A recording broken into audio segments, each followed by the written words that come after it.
Hello, কেমন আছো সবাই? আমি চলে এলাম আরও একটা নতুন ব্লগ নিয়ে। তো চলো আজকে ব্লগটা শুরু করি। আজকে এখানকার ওয়েদারটা বেশ ভালো, ঠান্ডা একটু আছে আর তার সাথে সকাল সকাল রোদ উঠেছে।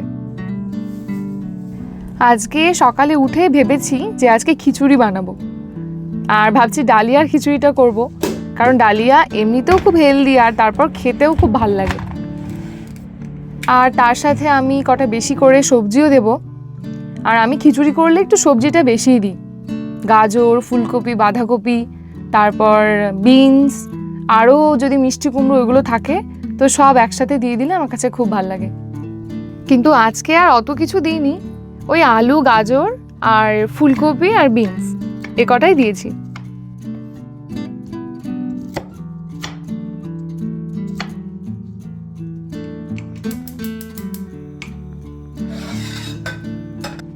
এইবার ডালিয়াটা আর মুগ ডাল দিচ্ছি আমি। তো মুগ ডালটা একটুখানি ভেজে তারপর ধুয়ে নেব, তাহলে আর সবজির সঙ্গে অনেকক্ষণ ভাজার আর দরকার হবে না।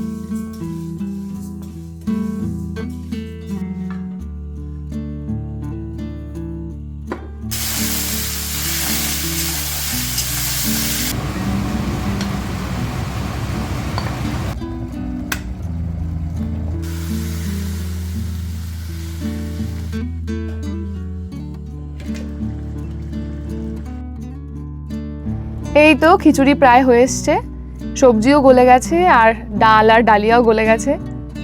আজকে খিচুড়ি খাওয়ার পর একবার পাটেল ব্রাদার্সে যেতে হবে। ওটা ইন্ডিয়ান একটা স্টোর, এখানকার গ্রসারি, তারপর সব কিছুই ওখানে পাওয়া যায়।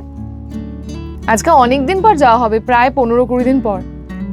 এখন আমেরিকান স্টোরগুলোতেও আমাদের দেশীয় সবজি যেগুলো বলি আমরা, সেগুলো প্রায়ই পাওয়া যায় অনেক কিছু। তো সবসময় আর ইন্ডিয়ান স্টোরে যেতে হয় না সবজি আনার জন্য, তারপর ছোটো মোটো এটা ওটা জিনিস আনার জন্য। কিন্তু স্পেশাল যেসব জিনিস সেই সব আবার ইন্ডিয়ান স্টোর ছাড়া হবেই না। তো ওই জন্য কখনো 10-15 দিন পর, কখনো 1 মাসে একবার গেলেও হয়ে যায়। আমার যেটা মেইন সমস্যা হয় সেটা কাঁচা লঙ্কা। কাঁচা লঙ্কাটা আর আমেরিকান দোকানে কখনোই পাওয়া যায় না। তো ওই জন্যে আমার একটু যেতে হয় 15 দিনে অন্তত পক্ষে একবার।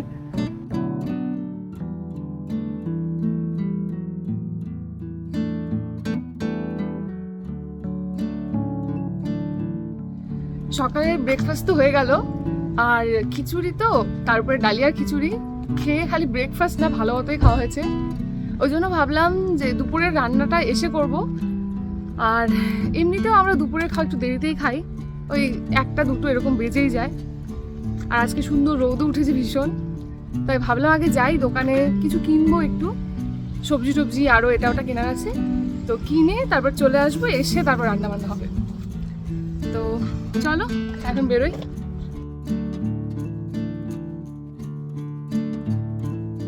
এখন এই যে ঠান্ডা চলছে, ওই জন্য গাছগুলোর একেবারে পাতা নেই বললেই চলে, সব একেবারে মরা মরা দেখতে হয়ে গেছে। এরপর যখন আবার গরম আসবে তখন তো আবার চারদিক সবুজ হয়ে যাবে। আমরা শহরের প্রায় একদম কাছাকাছি থাকলেও এখানে গাছ এত বেশি যে শহর শহর ব্যাপারটা মনে হয় না। আর আমরা শিলিগুড়ির মানুষ, বাড়ির পাশে পাহাড়, তারপর জঙ্গল, এইগুলো দেখতে সবসময় ভালো লাগে। এই যে সামনে বাঁদিকে নিচটাতে একটা পার্ক আছে, ছোট মতো, কিন্তু ভেতরটা এত সুন্দর লাগে হাঁটতে। আর আমরা আটলান্টাতে আসার পর এই পার্কটাতেই প্রথম এসেছিলাম, যে বাড়ির পাশে কেমন পার্ক আছে দেখি। আর এটা এত কাছে, ওই জন্য ইচ্ছে হলেই চলে আসা যায় আর একটু হাঁটাহাঁটি করা যায়।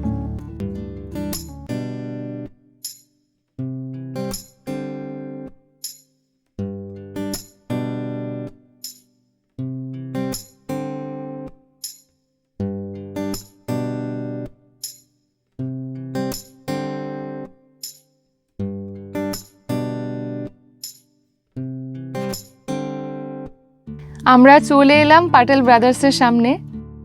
এখানে বেশ কিছু দিন ধরে, মানে কিছুদিন না, কিছু মাস ধরে ওই কনস্ট্রাকশনের কাজ চলছে। সামনের দিকটা ওরা অন্য ডিজাইন করে বানাচ্ছে, তারপর ভেতরে জিনিসপত্রগুলো অন্যভাবে ওরা সাজিয়ে রাখছে।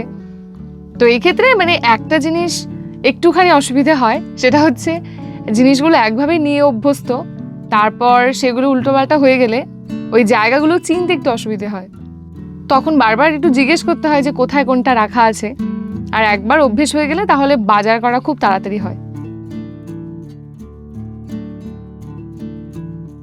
কিছু সবজি তো নিলাম, আর এখানে আরেকটা জিনিস, এটা কিন্তু কাঁচা কাবলি ছোলা। আমি একবার নিয়েছিলাম, খেতে তো ভীষণই ভালো লাগে, কিন্তু এইগুলো ছাড়াতে ছাড়াতে অনেকটা সময় চলে যায়, আর তারপর অনেকগুলো ছাড়ানোর পরেও খুব অল্প হয়।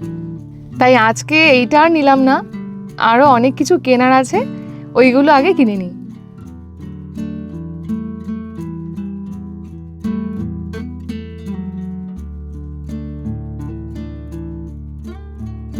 চলো, আমাদের বাজার হয়ে গেল। আর আজকে যেহেতু রবিবার ছিল, ওই জন্য ভিড়টা একটু বেশি মনে হলো অন্য দিনের তুলনায়। এই যে সামনে এখান দিয়ে গ্লাস ডোর করছে, এখনো কাজ চলছে, এখনো হয়নি সম্পূর্ণ। এখানে পাশেই সুন্দর সুন্দর বেশ মিষ্টির দোকান আছে, চাটের দোকান, মিষ্টির দোকান, দারুণ। কিন্তু আজকে আর ওসব কোনোটাতেই ঢুকবো না, এখন সোজা যাব বাড়ি।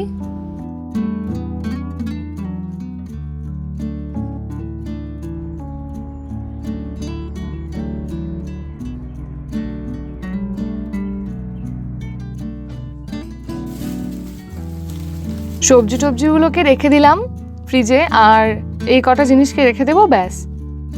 আজকে মিষ্টি আলুটাও এনেছি। মিষ্টি আলু সন্ধ্যের দিকে একটু সেদ্ধ করে একটু চাট মশলা দিয়ে খেলে কিন্তু দারুণ লাগে।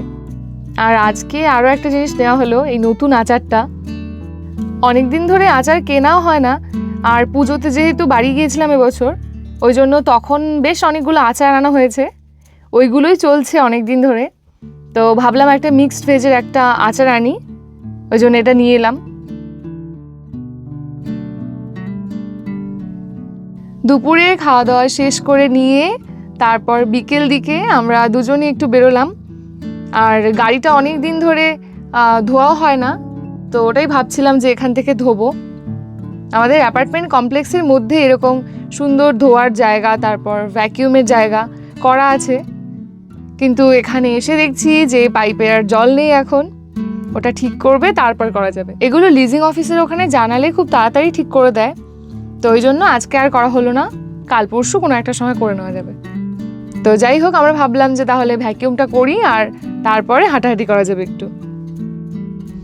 আমাদের গাড়ি ধোয়া তো হলো না, আর সন্ধ্যা সন্ধ্যা, তো ওই জন্য ভাবলাম একটু হাঁটাহাঁটি করি, তারপরে ঘরে যাব।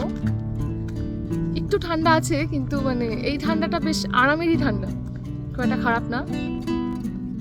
এখন সন্ধ্যা হয়নি, কিন্তু এই টাইমটাতে না হাঁটতে বেশি ভালো লাগে। এই যে এখানকার বসন্তের সময়ে চেরি ব্লসমস, এগুলো এত সুন্দর লাগে যখন ফোটে। আর এখন কড়ি চলে এসছে একটু ছোট ছোট অনেকগুলো গাছে, এই যে কুড়িগুলো। সাদা ফুলটাও দারুণ লাগে, যেটা একেবারে সাদা হয় আর হালকা একটু পিঙ্ক একটা ব্যাপার থাকে। আর এইটা পুরোটা পিঙ্ক, এটাও বেশ সুন্দর।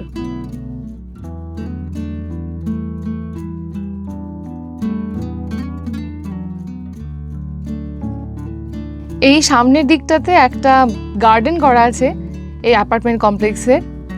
আর যাদের যাদের ইচ্ছে যে একটু সবজি করব বা কিছু লাগাবো, তারা এখানে করতে পারে। এখন গার্ডেনের দশা খুব একটা ভালো হওয়ার কথা না, কারণ এখন ভীষণই ঠান্ডা, কিন্তু কিছুদিন পর যখন অনেক হবে তখন তোমাদের একদিন ঘুরে দেখাবো। আর এই যে গাছটা দেখতে পাচ্ছ, এই গাছটায় যখন ফল হয় তখন এত ভালো লাগে। এইটা একটা ন্যাসপাতির গাছ, এখানে পিয়ার্স বলে। আর এই পিয়ার্সটা একটু পাকলে বেশ নরম নরম খেতে হয়। দূর থেকে দেখে মনে হবে গাছে কোনো পাতা নেই আর গাছটা একেবারে মরা মরা, কিন্তু এই যে কুশি ছেড়েছে, আর গরম পড়লে এখান থেকে আবার পাতা হয়ে যাবে গাছে। আর এই গাছে এই বছর এত ফল হয়েছিল, পুরো গাছে পাতা কমার ফল বেশি ছিল। আর পিয়ার্সগুলো তো বেশ বড় বড় হয়, একেবারে পেয়ারার মতো সাইজের, তো দারুণ লাগতো দেখতে।